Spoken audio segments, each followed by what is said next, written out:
사랑합니다. 명절 잘 보내셨어요? 너무너무 고생하셨죠. 오가는 길에도 그렇고 가족들 반가운 얼굴 뵈어서 좋긴 하지만 또 그만큼 수고로움도 있으셨던 것으로 생각합니다. 예배를 통해 우리 주님께서 기쁨을, 안식을, 회복을 주시기를 바랍니다.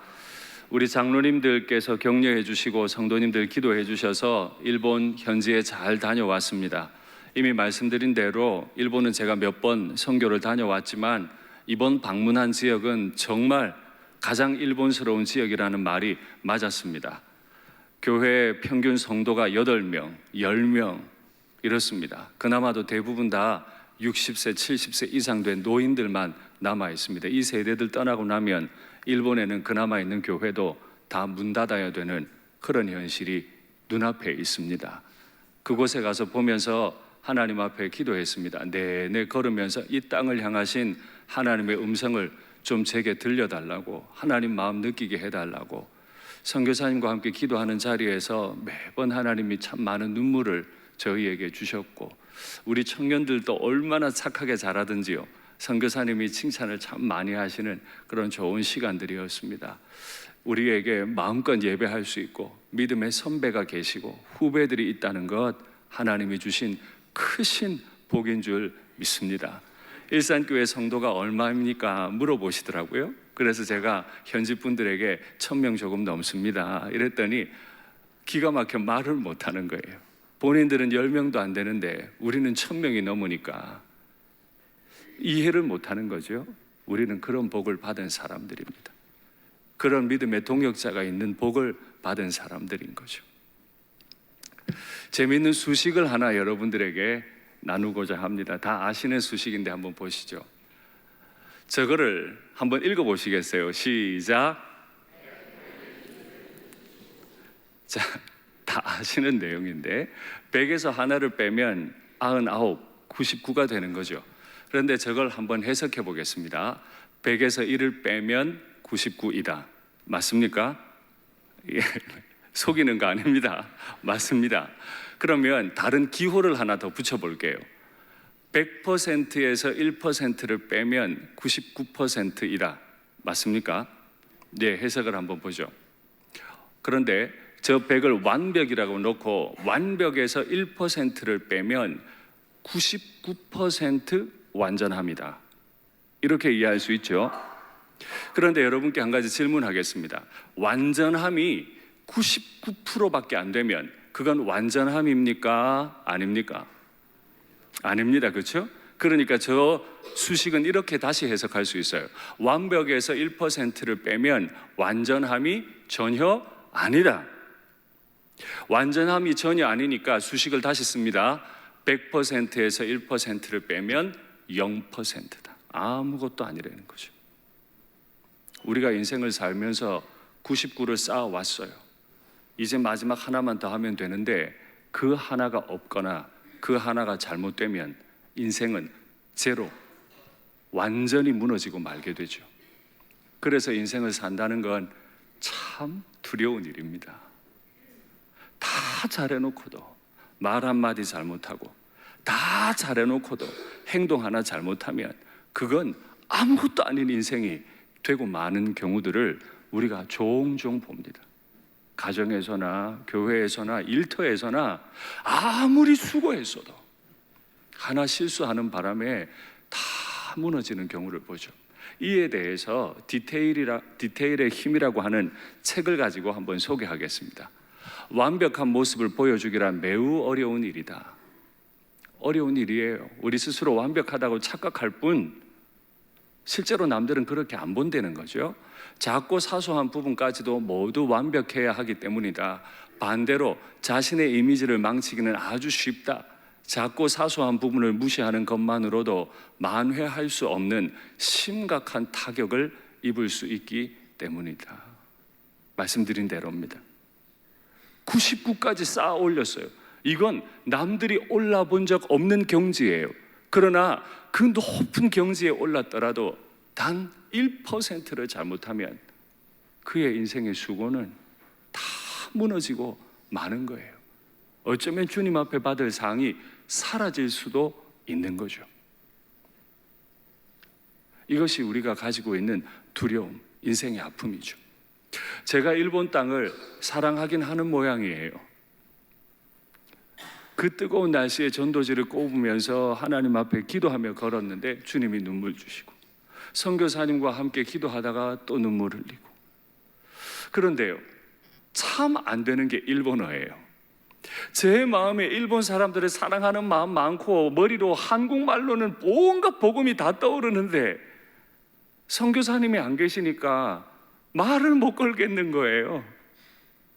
제가 아무리 99를 가지고 있어도 일이 없으니까 벙어리가 되고 말더라고요. 그래서 제 마음에 돌아오며 생각했습니다. 이제 매일 꾸준히 1어를 공부해야 되겠다. 그래서 다음에 갈 때는 내 입으로 몇 줄 복음이라도 전하고, 그 다음에 가면 정말 설교도 할 수 있으면 좋겠다. 그분들 길거리에서 붙잡고 예수님만 유일한 구원자다, 이런 말 좀 할 수 있으면 좋겠다. 막 이런 간절함이 일어나더라고요. 그건 아마 청년들도 마찬가지예요. 그런 동일한 마음이겠죠. 바로 이런 거죠. 다 갖췄어도 결정적 하나가 빠지면, 그거 하나가 무너져 버리면, 그게 하나 잘못되면 지금까지 쌓은 것 아무것도 아니고 내가 아는 복음 아무것도 아니게 되고 마는 거죠. 오늘 본문에 레아로부터 시작합니다. 레아가 사랑받지 못함을 여호와께서 보시고 그에 대해 생각하셨어요. 그리고 그에게 아들을 주셨죠. 네 아들을 주셨습니다. 참 많은 아들을 주셨어요. 원래 레아는 사랑받지 못했던 여자였습니다. 동생만 사랑받았지 본인은 사랑받지 못했는데 언니라는 이유만으로 무조건 동생을 제치고 아내가 됐습니다. 그러나 그렇게 아내가 됐지만 원래 눈만 예쁜 여자잖아요. 더구나 지난주에 말씀드렸지만 눈 감으면 하나도 안 예쁜 여자잖아요. 근데 자기 여동생은 다 예쁘잖아요. 사랑받지 못하는 거예요. 더구나 중간에 가로챈 나쁜 여자인 거죠. 남편을 속인 여자인 거죠. 그러니 사랑받을 어떤 근거도 없는 거예요. 사랑받지 못한 채 첫 번째 부인이라고 하는 이름만 가지고 사는 게 쉬운 일이겠습니까? 쉬운 일 아니죠. 명분만 가지고 살아간다는 게 얼마나 고달프고 외롭고 힘들겠어요. 여호와께서 그걸 보셨어요. 레아가 불쌍해지신 거죠. 그래서 하나님은 레아의 태문을 열어주셨습니다. 그리고 연이어 네 아들을 주셨는데요, 이름 짓는 거 한번 보세요. 그 이름의 맥락을 보시면 첫째 아들 르우벤을 출산케 해놓으시고는 레아가 이름을 지을 때 내 괴로움을 여호와께서 돌아보셨구나. 둘째 시므온을 낳고는 여호와께서 내 사랑받지 못함에 대해서 다 들으셨구나. 셋째는요, 이제 여호와 내 남편이 나를 연합하고 나를 사랑해 주겠구나. 이제 내 남편이 내게 오겠지. 내가 셋째나 낳아줬는데. 그 이름이 레위. 넷째 유다는요, 이렇게까지 내게 아들을 주셨으니 하나님은 찬송받아 마땅한 분이다. 이렇게 찬양을 하나님 앞에 올려요. 사랑받지 못하는 아내였지만은 하나님은 사랑받을 수 있도록, 아이를 낳을 수 있도록 태문을 활짝 여셔서 그 여인을 위로하기 원하셨죠. 그런데 이 하나님의 위로를 받아가고 있는 레아를 바라보는 라헬의 마음은 편안하지 않습니다. 왜 그렇죠? 원래 그 야곱은 누구 남편이에요? 내 남편이에요. 야곱이 거짓골을 하고 자기 집에 왔을 때 처음 물을 먹여준 것도 자신이고, 영접해서 편하게 잘 수 있게 도와준 것도 자신이고, 야곱이 7년을 며칠같이 여기며 노동했던 것도 자신이고, 자신과 눈빛을 교환하면서 7년만 지나면 난 당신을 데려올 겁니다 약속했던 것도 자신인데, 정작 결혼식 당일날 아버지가 오늘은 네 결혼식 아니다, 네 언니 결혼식이다. 우리나라엔 그런 법이 없어. 동생부터 가는 법이 없어. 마음이 다 무너지는 거죠. 그 아픔을 겪은 동생이 볼 때 레아가 아이를 잘 낳는 게 예뻐 보였겠습니까? 원래 언니의 자식들은 여동생의 눈에 예뻐 보이는 법이잖아요. 원래 이모들이 사랑이 많은 거잖아요. 그런데 라헬이 볼 때 레아의 자식들은 결코 예쁠 수 없죠. 밉상도 그런 밉상이 없죠. 더구나 언니가 이름 짓는 거 보세요. 마음을 활키잖아요. 내 괴로움을 들으셨다. 내가 사랑받지 못하는 걸 다 아셨다. 이제 남편이 나와 연합할 거다. 하나님을 찬송한다. 막 이렇게 이름 짓는 거 보니까 미치겠는 거죠. 그냥 좀 조용히 살든가, 남편 먼저 뺏어갔거든 미안한 마음으로 있든가. 그런데 언니는 그런 마음이 없는 것 같아요. 어떻게 하든 남편 사랑 더 받고 싶은 것 같아요. 이걸 보고 있으려니까 시기와 질투가 일어나는 거죠. 여러분, 당연하지 않겠습니까?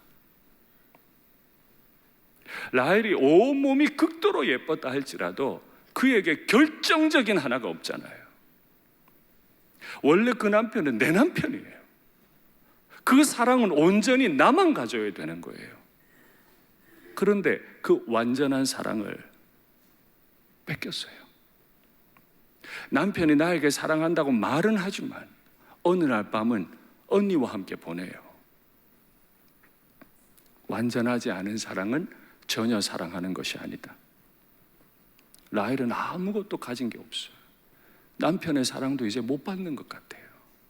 그러니까 남편을 보고 하는 말이 내게 자식을 낳게 하라. 여러분, 우리 사실적으로 한번 따져볼까요? 팩트를 가지고 따져볼까요? 자식 못 낳는 거 누구 책임이죠? 야곱이 무능해서입니까? 아니잖아요. 야곱이 무능해서 아이를 못 낳는다고 말을 하려면 레아가 아이 넷을 낳을 수가 없는 거죠. 야곱에게 문제가 없어요. 현실적으로 보건대 누구에게 문제가 있어요? 라헬 자신에게 문제가 있어요. 그런데 라헬은 시기 질투가 나니까 들어오는 남편을 보고 막 욕을 해대는 거죠. 나한테도 자식 좀 낳아주세요. 여러분이 야곱이라면 극도로 예쁜 여인이니까 무슨 말을 해도 예쁠 것 같으세요? 극도로 예쁜 여자가 이런 패학을 부리면 정말 정 떨어지고 보기 싫고 인물값 하는구나, 예쁜 여자는 안 되는 거였어. 격이 없잖아요. 격이 없잖아요. 신앙의 격이라는 걸 지키지를 못하잖아요. 라헬이 아이를 못 가지는 것은 야곱 때문이 아닙니다. 라헬 자신 가진 한계고 자신을 향하신 하나님의 섭리일 뿐이잖아요. 그러나 야곱에게 그렇게 대들죠. 야곱도 성이 많이 났습니다. 그래서 한 소리를 하죠. 내가 당신이 아이를 못 낳는 것이 나 때문이냐? 나보고 지금 하나님을 대신하라는 거냐? 야, 7년을 며칠같이 여겼던 사랑도 이 성질 부리는, 이 바가지 긁는 거 못 견디나 봐요. 여기 계신 우리 여성도님들께 부탁드립니다. 뭐 하지 말자? 잘 아시네요. 바가지 긁지 말자. 내가 예쁘다고 생각될수록 특별히 뭐 하지 말자? 바가지 긁지 말자. 그러니까 결론은 바가지 긁으면 나는 안 예쁜 거다. 바가지를 긁으니까 야곱이 성이 나가지고 하나님까지 들먹거리죠. 바로 요 지점입니다. 부부싸움 하는데 왜 하나님 이름이 나와야 되죠? 자기들끼리 싸우는데 왜 하나님을 들먹거려요? 간혹 이런 경우들이 있습니다. 가정에서 부부가 대화하다가 하나님 얘기하다가 교회 얘기하다가 부부끼리 싸웁니다. 교회에서도 마찬가지죠. 하나님 얘기하다가 교회 일 얘기하다가 싸워요. 주님이 원하시는 모습입니까? 아닙니까? 아니죠. 아니에요. 그런데 우리는 하나님을 빙자합니다. 하나님을 핑계대요. 라헬이 내게 자식을 낳게 하라는 이 말은 원래 어떤 의미예요? 라헬도 알아요. 남편에게 문제가 있어서 내가 지금 아이 못 낳는 거 아니라는 걸 라헬도 알아요. 그러니까 이 말의 의미는 뭐예요? 언니가 아들을 넷이나 낳지 않았습니까? 이제 언니에게 가지 말고 밤마다 내게로 좀 와주세요. 그렇게 하루를 보내고 열흘을 보내고 1년을 보내다 보면 나도 언젠가는 아이 낳지 않겠습니까? 이제 언니에게 가지 말고 나한테만 집중 좀 해주세요. 이런 간절한 부탁인 거죠. 그걸 그렇게 사랑한다던 야곱도 이해를 못하고 하나님 운운하며 버럭버럭 대꾸하고 싸워요. 인간의 사랑은 이렇게 한계가 많은가 봐요. 마음 하나 못 헤아려 주고 말이죠. 그 속에 어떤 아픔이 있어서, 어떤 간절함이 있어서 이 말을 내게 하는지 못 알아주는 거죠. 사랑받는 여자 같으나 사실은 사랑 못 받고 있는 여자였던 거예요. 라헬도 아무것도 없는 거예요. 가장 중요한 하나가 빠지니까 문제가 생긴 거죠. 그런데 여기서 한 가지 생각할 게 있지 않습니까? 왜 아버지 이삭과 아들 야곱은 이렇게 다른 거죠? 25장 11절에 보면 이삭이 리브가가 임신하지 못함을 보고 여호와께 간구했다. 그 여인을 위해 여호와께 간구했다 그래요. 그런데 오늘 본문을 보면 야곱은 임신하지 못하는 아내 라헬을 위해 기도했다는 말이 없어요. 제가 이렇게 생각해 보면 정말 기도 한 번도 안 했을까? 하긴 하지 않았겠습니까? 그냥 제 생각인데 하긴 하지 않았겠습니까? 그러나 유의미한 기도를 안 한 거죠. 아유, 저 여자도 하나님 하나 주시죠. 이건 기도라고 하기 어렵죠. 정말 결단을 하고 하나님 앞에 엎드려 간구하고 내 아버지 이삭의 기도를 들으신 하나님, 내 아내에게도 아이 하나 달라고 기도할 수 있지 않았겠습니까? 왜 하나님 들먹거리며 부부싸움은 할 줄 아는데 그 문제를 두고 하나님 앞에 나와 눈물 흘리며 기도하지 못하느냐는 말이죠. 한나는 어땠습니까? 똑같은 상황이잖아요.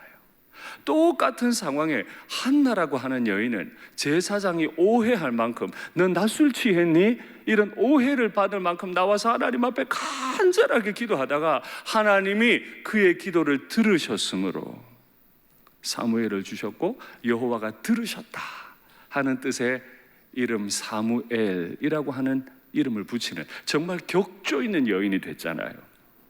그런데 라헬이나 야곱은 아무에게도 신앙의 격이라는 걸 찾아볼 수가 없어요. 온통 패양만 부려요. 남편의 마음이 더 딱딱해지고 남편이 성질까지 내니까 라헬이 못 견디겠다, 이래가지고는 안 되겠다 내린 결론이 자기에게 딸려온 시종 여자 하인을 남편에게 주기로 하는 겁니다. 그래서 자기의 여종 비라를 남편 방에 넣어주는 거예요. 그 마음 편하겠습니까? 법적으로는 걔가 아들 낳으면 내 아들 된다고 하더라도 그날 밤 마음 편했겠습니까? 자기 인생을 저주하지 않았겠습니까? 그래서 낳은 이름이 단, 납달리 이렇게 이름 붙여요. 여호와께서 내 억울함을 아신다. 내가 언니와 경쟁하여 크게 이겼다. 라헬의 마음속에 뭐 있다고요? 사랑을 받은 자의 아름다운 여유가 있는 게 아니고 라헬이 둘째 아들을 낳고 이름을 뭐라 그랬다고요? 언니와 경쟁하여 크게 이겼다. 마음에 시기와 질투가 가득해서 큰아들 낳고도 해소가 안 되는 거예요. 둘째, 자기 여종이 둘째 낳는 걸 보고도 이게 내 거 아닌 것 같은 거죠. 그러니까 그저 언니한테 이겼다는 말만 하고 싶은 거예요. 이걸 보고 있는 레아도 갑자기 긴장이 됐어요. 아들 넷을 이미 낳았으면서도 긴장이 된 거죠. 그러니까 자기 또 여종을 들여보내요. 실바입니다. 그리고 그 실바도 아들 둘 잘 낳았어요. 지금까지 8아들 낳았습니다. 야곱 참 마음은 중간 힘들었을 것 같으시죠? 그런데요, 8을 낳았으니까 시간이 몇 년 갔겠습니까? 꽤 됐겠죠? 큰아들 루벤, 레아가 낳은 큰아들 루벤이 들에 나갔다가 합한채라고 하는 식물 하나를 얻었습니다. 이건 사랑의 묘약입니다. 요즘 말로 하면 그 약을 먹으면 이성이 너무너무 예뻐 보이고 가까이 하고 싶게 만드는 그런 약이에요. 그걸 발견했다는 소리를 들었어요. 그러니까 라헬이 쫓아가가지고 언니한테 언니의 아들이 가져온 그 합한채 오늘 내게 달라고 그랬더니 레아가 하는 말이 네가 내 남편을 빼앗아 간 것이 작은 일이어서 내 아들이 가져온 합한채까지 달라고 하느냐. 여러분 이 말 잘 들어보십시오. 레아가 뭐라 그랬다고요? 네가 내 남편 빼앗아 간 게 작은 일이냐. 여러분께 묻겠습니다. 야곱은 누구 남편이죠? 7년을 며칠같이 수고하며 기다렸던 라헬의 남편입니까? 아니면 법에 따라 7일 먼저 야곱과 동침한 레아의 남편입니까? 레아의 입에서 쌓인 말이 나왔어요. 너 내 남편 빼앗아 갔잖아. 너를 먼저 사랑했고 어쨌고 간에 난 법적으로 첫 번째 부인이야. 네가 내 남편 빼앗아 간 주제에 이제 합한 채까지 빼앗아 욕을 하는 거야. 여러분 이게 사람 마음속에 있는 결핍입니다. 아들 넷을 낳아도 소용이 없고 여정을 통해 둘 더 낳아도 채워지지 않는 거 이 마음속에 있다는 거죠. 그게 사람이에요. 요때 이 속에 구멍난 이거 잘못 채우다가는 요거 채우려고 1% 잘못하다가는 0% 되고 말아요. 레아도 라헬도 거기서 다 무너지는 거예요. 안 그래도 될 텐데. 야, 내가 지나고 보니 너도 사랑 못 받는 것 같고 나도 사랑 못 받는 것 같다. 내가 언니로서 좀 옹졸하게 이름도 짓고 너한테 대한 거 미안하게 생각한다. 이제라도 사이좋게 지내자 이렇게는 말이 안 나오나 봐요. 끝까지 하는 말이 네가 먼저 빼앗았다. 자매가 아닌 것 같아. 근데 그게 사람인걸요. 완전함으로 채우지 못하니까 그게 사람인걸요. 그러나 그때요, 레아든 라헬이든 하나님 앞에 기도할 수 있잖아요. 자기는 0%라도 100% 완벽하신 우리 하나님, 그 하나님을 경험하면 그의 인생은 100이 되죠. 그걸 수식으로 볼까요? 0%인 자신의 인생에 완벽하신 하나님을 채우면 100% 되는 거잖아요. 레아도 라헬도 다 그걸 안 해요. 야곱도 안 해요. 왜 이렇게 자꾸 인생이 무너지는 걸까요? 왜 하나님 앞에 나가지 못하는 걸까요? 결국 8 아들을 낳은 이후에 하나님이 라헬을 생각하셨습니다. 라헬을 불쌍히 여기셨어요. 외모만 이뻤지 신앙의 격도 없고, 지난주에 말씀드린 것처럼 성경에 그 어떤 긍정적인 일을 하나라도 한 게 없는 그 라헬을 생각하셔서 라헬의 뱃속에 아들 하나를 주셨어요. 그 아들의 이름이 요셉. 근데 그 요셉이라고 하는 이름을 지을 때 그 맥락이 뭐였는지 아세요? 하나님이 또 다른 아들 하나를 내게 더 하실 거다. 아니, 아들 하나 받았으면 된 거 아니에요? 근데 사람 마음에 뭐 있다고요? 하나 더. 그러니까 요셉이라고 하는 이름의 뜻이 뭐라고요? 하나 더. 요셉은요, 자기 인생에 의미가 없어요. 자기가 왜 태어났는가 하면 하나 더. 자기 인생은 아무 의미가 없는, 엄마에게 어떤 사랑도 못 받는 존재일 뿐이에요. 왜냐하면 자기 이름이 하나 더. 너는 중요한 게 아니고 지금 하나 더 낳아야 돼. 이런 의미로 이름을 지었다는 거예요. 남편이 자기에게 오면 뭐합니까? 아들 하나 더 낳으면 뭐합니까? 하나 없는 것 때문에 또 이름을 하나 더 이렇게 지을 수밖에 없는 걸요. 이게 하나님을 마음에 소유하지 못한 신앙의 격이 없는 사람들이 경험하는 아픔이죠. 이 글은 지금 모세가 기록하고 있습니다. 모세는 이스라엘 백성들을 이끌고 대제국 애굽에서 출애굽했습니다. 거긴 먹을 것도 많고요, 마음껏 일할 수 있는 곳이죠. 비록 노예였지만 좋은 거 다 먹을 수 있었어요. 근데 지금 나와가지고 시내 광야에 머물고 있는데 그곳은 잠자기도 어렵고 물 마시는 것조차 어렵고 하나님이 메추라기 만나 안 주시면 먹지도 못하는 너무 생존 자체가 어려운 땅이에요. 살아갈 수 있을까요? 옛날 생각 안 나겠습니까? 왜 안 나겠어요? 가나안에 젖과 꿀이 흐르는 땅에 들어가겠다고 하는데 언제 들어가는 거예요? 도대체 언제 들어가는 거예요? 그러니까 이렇게 되는 거예요. 과거에는 있었는데 지금 없으면 아무것도 없는 거고요, 앞으로 있을 거여도 지금 없으면 아무것도 없는 거예요. 그게 지금 이스라엘이 경험하고 있는 아픔이고 두려움인 거죠. 바로 그때 모세는 이 글을 쓰는 거잖아요. 너희는 대제국 애굽에서 노예 생활이나 했던 못난 인생이야. 가나안도 그냥 들어갈 수 있는 게 아니고 가나안의 그 거대한 민족 7족속과 전쟁에서 싸워 이겨야 돼.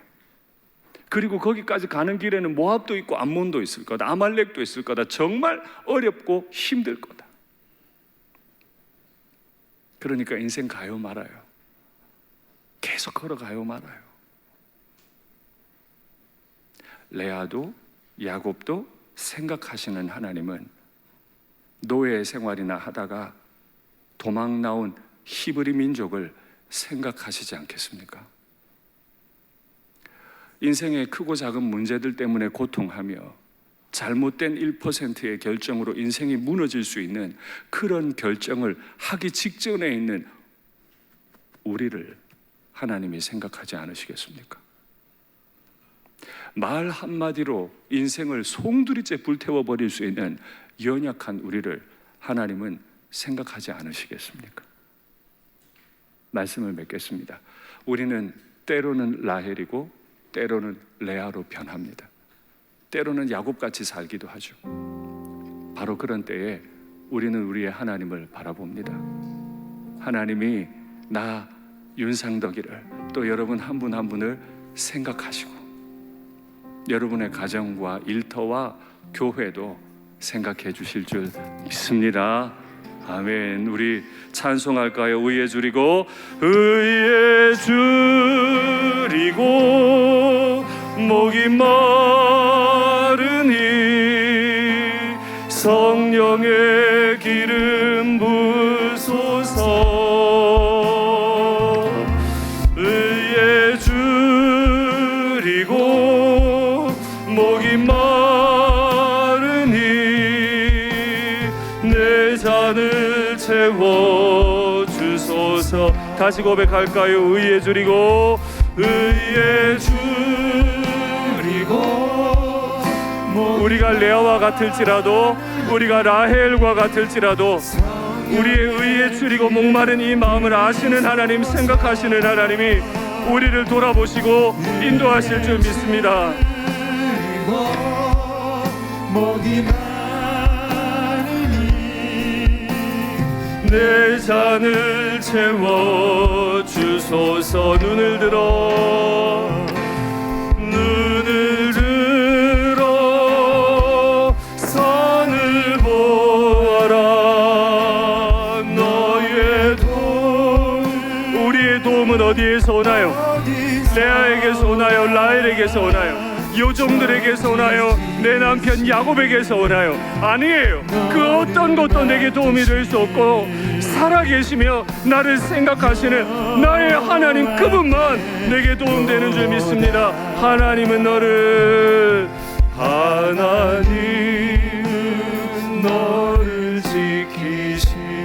지키시는 자, 너의 우편에 그늘 꿰치니 낮에와 밤에 달로 너를 해치. 그 어떤 것도 우리를 해치 않는다고 믿으십시오. 그래야 신앙의 격이 생겨요. 하나님은 너를 지키시는 자, 너의 환난을 면케 하시니 그가 너를 지키시리라. 너의 출입을 지키시리라. 눈을 들어 산을 보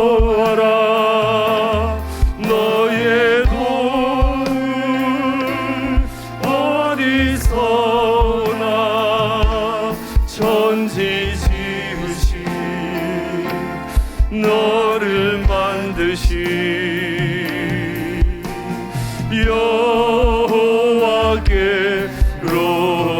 눈을 들어 내 눈을 주님 앞에 듭니다. 산을 향했던 내 눈을 들어서 주님을 향합니다. 주님은 그 산을 지으신 분이시오. 주님은 내 고통과 내 외로움을 아시는 분이시오. 주님은 내 인생의 결말까지 인도하실 분이시니 내 눈을 들어 나의 하나님을 바라봅니다. 주님 우리를 도와주시옵소서. 여호와께로다.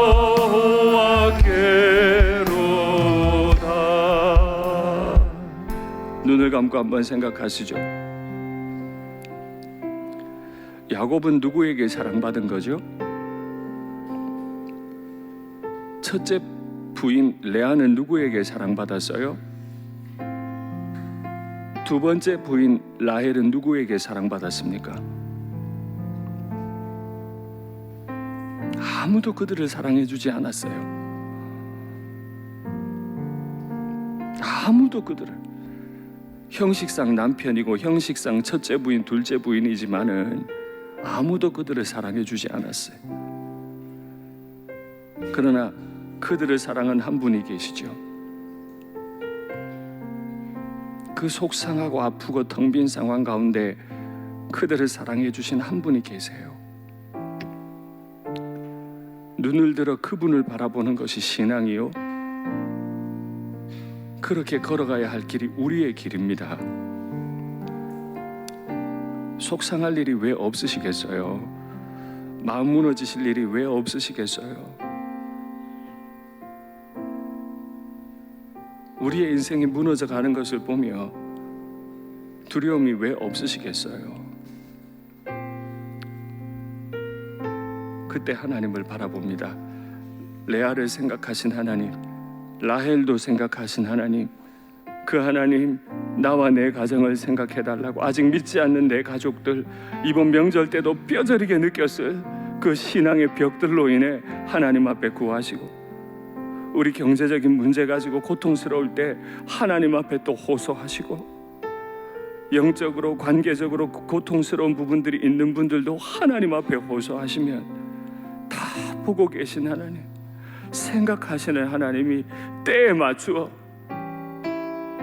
아들을 우리에게 주실 줄 믿습니다. 이 시간에 주님 이름 한번 부르고 주님 앞에 나아가겠습니다. 주여, 하나님 아버지,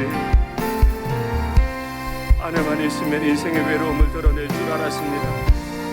남편만 있으면 인생의 모든 외로움을 덜어낼 수 있을 줄 알았습니다. 돈이 없는 게 문제니까 돈만 있으면 다 해결되는 것 같이 생각할 때도 있습니다. 사람의 사랑을 구할 때도 많습니다. 돈의 사랑을 구할 때도 많습니다.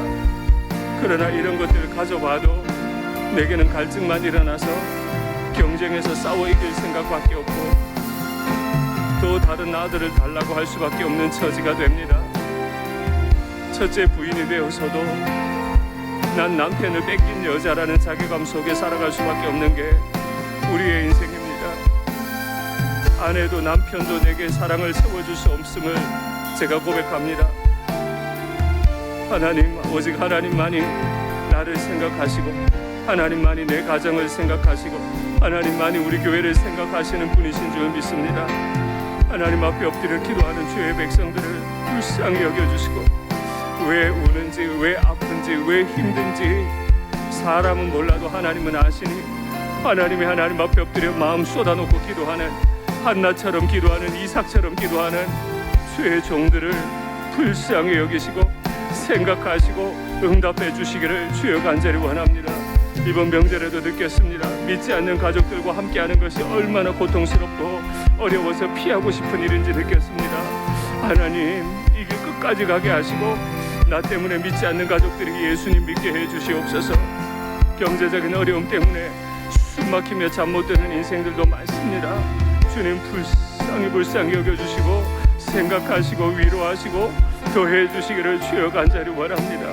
오직 하나님만 우리 가정의 주인이시오, 하나님만 우리 교회의 주인이심을 철저하게 고백할 수 있도록 우리를 도와주시옵소서.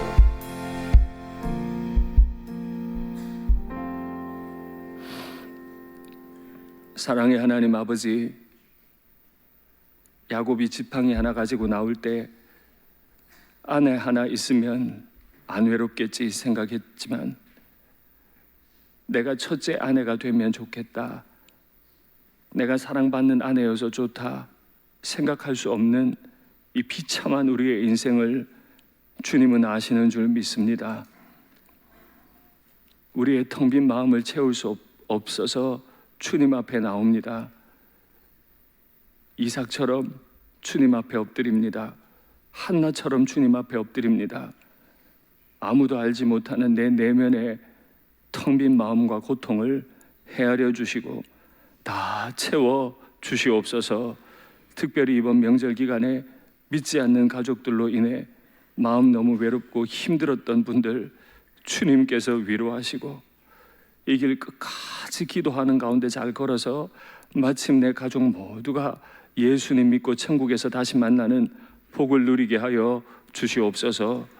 경제적으로 너무 어려워서 부모 형제 뵙지 못하는 가족들도 있는 줄 압니다. 그 숨막히는 현실을 주님께서 헤아리시고 채워 주시옵소서. 이 명절 기간에 나라의 부름을 받아가 있는 우리 아들들 더 외로웠을 텐데, 공부하느라고 떠나 있는 자녀들 더 외로웠을 텐데, 선교지에 나가 계신 선교사님들 많이 외로웠을 텐데 불쌍히 여기시고 계신 곳마다 있는 곳마다 은혜로 함께하여 주시옵소서. 우리 평생에 주님 바라보겠으니 우리를 생각하여 주시옵소서. 주 예수님 이름으로 기도하옵나이다. 아멘.